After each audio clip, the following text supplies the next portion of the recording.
नमस्कार। जब mutual fund की बात आती है तब हमारे मन में यह सवाल ज़रूर आता है कि बेस्ट म्यूचुअल फंड्स कैसे चुनें। तो आज हम उसी को स्टेप बाय स्टेप डिटेल में समझेंगे। म्यूचुअल फंड स्कीम को एनालाइज करते वक्त पहली चीज़ जो आपको चेक करनी चाहिए वो है उस म्यूचुअल फंड के गोल्स और ऑब्जेक्टिव्स। हर म्यूचुअल फंड स्कीम की एक ऑफर डॉक्यूमेंट होती है। ऑफर डॉक्यूमेंट में उस म्यूचुअल फंड स्कीम के गोल्स और ऑब्जेक्टिव्स दिए होते हैं।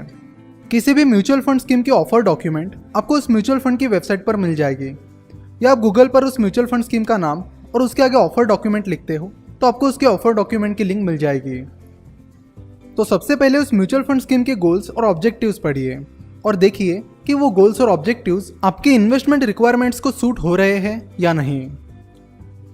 गोल्स और ऑब्जेक्टिव्स के बाद आप उस म्यूचुअल फंड स्कीम के पास्ट रिटर्न्स देखो, यानी जब से वो म्यूचुअल फंड स्कीम शुरू हुई है तब से लेकर आज तक उस म्यूचुअल फंड स्कीम ने कितना CAGR यानी कंपाउंडेड सालाना रिटर्न दिया है।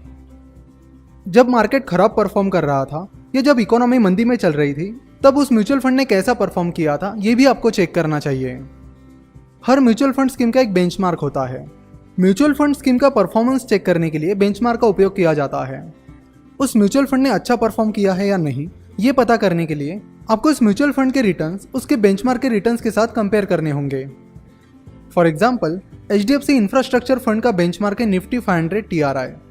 तो आइडियली HDFC इंफ्रास्ट्रक्चर फंड के रिटर्न्स उसके बेंचमार्क के रिटर्न जितने होने चाहिए, पर HDFC इंफ्रास्ट्रक्चर फंड के रिटर्न्स उसके बेंचमार्क के रिटर्न से कम है। तो हम यहाँ पर कह सकते हैं कि HDFC इंफ्रास्ट्रक्चर फंड ने अच्छा परफॉर्म नहीं किया है। तो इस तरह म्यूचुअल फंड के पास्ट रिटर्न्स देखकर और बेंचमार्क की मदद से आप म्यूचुअल फंड की परफॉर्मेंस चेक कर सकते हो। म्यूचुअल फंड स्कीम के पास्ट रिटर्न्स देखते वक्त हमेशा उसके लॉन्ग टर्म रिटर्न पर ध्यान दीजिए, जैसे कि उसने पिछले 5-10 सालों में या जब से वो म्यूचुअल फंड स्कीम शुरू हुई है तब से कितने रिटर्न्स दिए हैं। अगर कोई म्यूचुअल फंड स्कीम नई आई है तो उसमें इन्वेस्ट करना रिस्की हो सकता है, क्योंकि आपके पास उस म्यूचुअल फंड स्कीम का ट्रैक रिकॉर्ड नहीं है। तो ऐसी केस में उस म्यूचुअल फंड स्कीम के फंड मैनेजर का ट्रैक रिकॉर्ड चेक करके आप अपनी इन्वेस्टमेंट डिसीजन ले सकते हो। म्यूचुअल फंड स्कीम का ट्रैक रिकॉर्ड देखने के बाद आपको उसके फंड मैनेजर का ट्रैक रिकॉर्ड देखना होगा। अब जो भी पैसा म्यूचुअल फंड में इन्वेस्ट कर रहे हो उसे उस म्यूचुअल फंड का फंड मैनेजर मैनेज कर रहा है। आपने इन्वेस्ट किए हुए पैसों को कौन से स्टॉक्स में इन्वेस्ट करना है इससे जुड़े सारे डिसीजंस फंड मैनेजर लेता है। तो आपको अच्छे रिटर्न्स मिलेंगे या नहीं ये फंड मैनेजर पर बहुत डिपेंड करता है। इसलिए फंड मैनेजर का ट्रैक रिकॉर्ड देखना और उसे परखना बहुत ज़रूरी है। तो आपको फंड मैनेजर का एक्सपर्टीज और एक्सपीरियंस चेक करना होगा। आपको देखना होगा कि उस फंड मैनेजर ने जब से अपना फंड मैनेजर का करियर शुरू किया है तब से लेकर आज तक कौन कौन सी म्यूचुअल फंड स्कीम्स मैनेज की है, कितने साल के लिए मैनेज की है, और जिन म्यूचुअल फंड स्कीम्स को उस फंड मैनेजर ने मैनेज किया है उन्होंने कैसे रिटर्न्स दिए हैं, ये सब आपको चेक करना होगा। साथ ही वो फंड मैनेजर फिलहाल जिन म्यूचुअल फंड स्कीम्स को मैनेज कर रहा है उनकी परफॉर्मेंस को भी आपको ट्रैक करना होगा। इससे आपको उनके एक्सपर्टीज और एक्सपीरियंस की आइडिया आ जाएगी। अगर आप गूगल पर फंड मैनेजर का नाम और उसके आगे ब्लूमबर्ग लिखते हो तो आपको उस फंड मैनेजर की पूरी एग्जीक्यूटिव समरी मिल जाएगी। सिमिलरली अगर आप गूगल पर फंड मैनेजर का नाम और उसके आगे फंड लिखकर सर्च करते हो तो रिजल्ट में आपको पहली लिंक मनी कंट्रोल की मिल जाएगी। उस पर क्लिक करने पर आपको वो फंड मैनेजर कौन कौन से स्कीम्स मैनेज कर रहे हैं इसकी जानकारी मिल जाएगी। अगर कोई म्यूचुअल फंड पिछले 5-10 सालों से अच्छा परफॉर्म करते आया है और अब उस स्कीम का फंड मैनेजर चेंज हो गया है तो आपको थोड़ा रुकना चाहिए और पहले जो नया फंड मैनेजर आया है उसका ट्रैक रिकॉर्ड और एक्सपर्टीज चेक करना चाहिए। अगर उस नए फंड मैनेजर का ट्रैक रिकॉर्ड आपको अच्छा लगता है तो ही आपको आगे बढ़ना चाहिए। ये सारी चीज़ें देखने के बाद आपको उस म्यूचुअल फंड के रिस्क एंड रिवॉर्ड्स भी देखने होंगे। म्यूचुअल फंड स्कीम के ऑफर डॉक्यूमेंट में उसके रिस्क एंड रिवॉर्ड फैक्टर्स दिए होते हैं। उन्हें केयरफुली पढ़कर आप उस म्यूचुअल फंड स्कीम से जुड़े रिस्क एंड रिवॉर्ड्स के बारे में जान सकते हो। जब मार्केट अच्छा परफॉर्म कर रहा होता है तो स्मॉल कैप और मिड कैप फंड्स बहुत ज़्यादा रिटर्न्स देते हैं, तो लोगों को लगता है कि स्मॉल कैप और मिड कैप फंड्स बेस्ट है, पर लोग स्मॉल कैप और मिड कैप फंड में जो रिस्क है उसे नहीं देखते। तो आपको इन्वेस्ट करने से पहले उस स्कीम के रिस्क एंड रिवॉर्ड्स देखने चाहिए। रिस्क उतना ही लेना चाहिए जितना आप अफोर्ड कर सको। बेशक small and mid cap funds जब मार्केट अच्छा परफॉर्म कर रहा होता है तो बहुत ज़्यादा रिटर्न्स देते हैं, पर उनमें रिस्क भी ज़्यादा होता है, तो उसे भी आपको देखना चाहिए।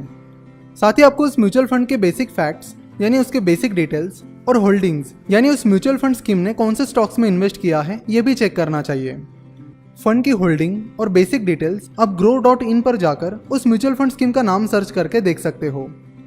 नाउ अब ये सारा एनालिसिस करने के बाद अगर आपको कोई म्यूचुअल फंड स्कीम अच्छी लगती है तो उसमें इन्वेस्ट करने से पहले ये 2 चीज़ें आपको ज़रूर चेक करनी चाहिए। पहला है एक्सपेंस रेशो। आपका पैसा मैनेज करने के बदले में म्यूचुअल फंड कुछ फीस चार्ज करते हैं और ये फीस एक्सपेंस रेशो में शामिल होती है। एक्सपेंस रेशो सालाना चार्ज किया जाता है। अगर किसी म्यूचुअल फंड स्कीम का एक्सपेंस रेशो 2% है तो उसका मतलब है कि आप जितनी इन्वेस्टमेंट कर रहे हो उसका 2% हर साल उस म्यूचुअल फंड कंपनी को जाएगा। अगर आप 1 लाख रुपए म्यूचुअल फंड में इन्वेस्ट कर रहे हो तो उसका 2% यानी 2,000 रुपये हर साल म्यूचुअल फंड कंपनी काट लेगी। अब किसी म्यूचुअल फंड स्कीम का एक्सपेंस रेशो कम है या ज़्यादा ये कैसे पहचानें? उसके लिए आपको उस म्यूचुअल फंड के एक्सपेंस रेशो को उसी टाइप के बाकी म्यूचुअल फंड स्कीम्स के एक्सपेंस रेशो के साथ कंपेयर करना होगा। For example SBI blue chip fund ये एक लार्ज कैप म्यूचुअल फंड है जिसका एक्सपेंस रेशो 1.15% है और बाकी लार्ज कैप म्यूचुअल फंड्स की एक्सपेंस रेशो कुछ इस तरह है। तो यहाँ से हमें पता चलता है कि SBI ब्लू चिप का एक्सपेंस रेशो ठीक है। DSP BlackRock mid cap fund ये एक मिड कैप म्यूचुअल फंड है जिसका एक्सपेंस रेशो है 1.63% और बाकी मिड कैप म्यूचुअल फंड्स के एक्सपेंस रेशो कुछ इस तरह है। तो यहाँ से हमें पता चलता है कि DSP BlackRock mid cap fund का एक्सपेंस रेशो थोड़ा ज़्यादा है। अगर किसी म्यूचुअल फंड स्कीम का एक्सपेंस रेशो ज़्यादा है और उसका परफॉर्मेंस उसी टाइप के बाकी स्कीम से बेहतर है तो ऐसे स्कीम्स के लिए ज़्यादा एक्सपेंस रेशो देने में कोई प्रॉब्लम नहीं है। दूसरी बात जो आपको म्यूचुअल फंड में इन्वेस्ट करने से पहले ध्यान में रखनी चाहिए वो है उस म्यूचुअल फंड स्कीम का प्लान। म्यूचुअल फंड में इन्वेस्ट करने के 2 तरीके होते हैं। पहला है रेगुलर प्लान यानी म्यूचुअल फंड डिस्ट्रीब्यूटर के जरिए इन्वेस्ट करना और दूसरा है डायरेक्ट प्लान यानी सीधे म्यूचुअल फंड कंपनी से खरीदना।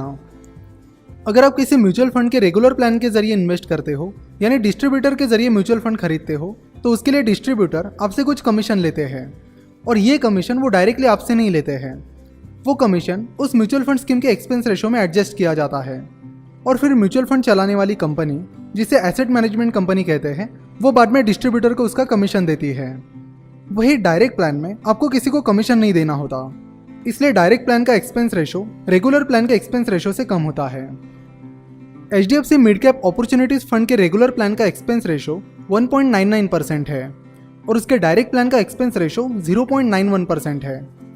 तो यहाँ पर रेगुलर प्लान और डायरेक्ट प्लान के एक्सपेंस रेशो के बीच 1% से भी ज़्यादा डिफरेंस है।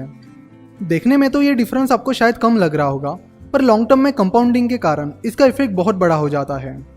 इसलिए डायरेक्ट प्लान के जरिए म्यूचुअल फंड में इन्वेस्ट करना ही बेहतर ऑप्शन है। आप grow.in इस वेबसाइट के जरिए या ग्रो इस मोबाइल ऐप के जरिए म्यूचुअल फंड के डायरेक्ट प्लान में इन्वेस्ट कर सकते हो। ये बहुत ही सिंपल ऐप है। और एक चीज़ जिस पर आपको ध्यान देना चाहिए वो है एग्जिट लोड। अगर आप इक्विटी म्यूचुअल फंड्स के यूनिट्स 1 साल के पहले बेच देते हो तो बहुत सारे म्यूचुअल फंड्स एग्जिट लोड लगाते हैं। एग्जिट लोड यूजुअली 0.5% to 2% का फाइन होता है, तो एग्जिट लोड पर भी आपका ध्यान होना चाहिए। कुछ साल पहले म्यूचुअल फंड पर एंट्री लोड भी होता था, यानी जब इन्वेस्टर्स किसी म्यूचुअल फंड स्कीम में इन्वेस्ट करते थे तो इन्वेस्ट करते टाइम भी उन्हें कुछ फीस पे करनी पड़ती थी जिसे एंट्री लोड कहते थे। कैपिटल मार्केट रेगुलेटर सेबी ने 2009 में एंट्री लोड पर बैन लगा दिया, इसलिए म्यूचुअल फंड सब एंट्री लोड नहीं लगाते हैं। म्यूचुअल फंड स्कीम का एनालिसिस करते वक्त आप valueresearchonline.com, grow.in और morningstar.in इन वेबसाइट्स को ज़रूर यूज़ कीजिए। वहाँ पर आपको म्यूचुअल फंड से जुड़ी बहुत सारी इन्फॉर्मेशन फ्री में मिल जाएगी।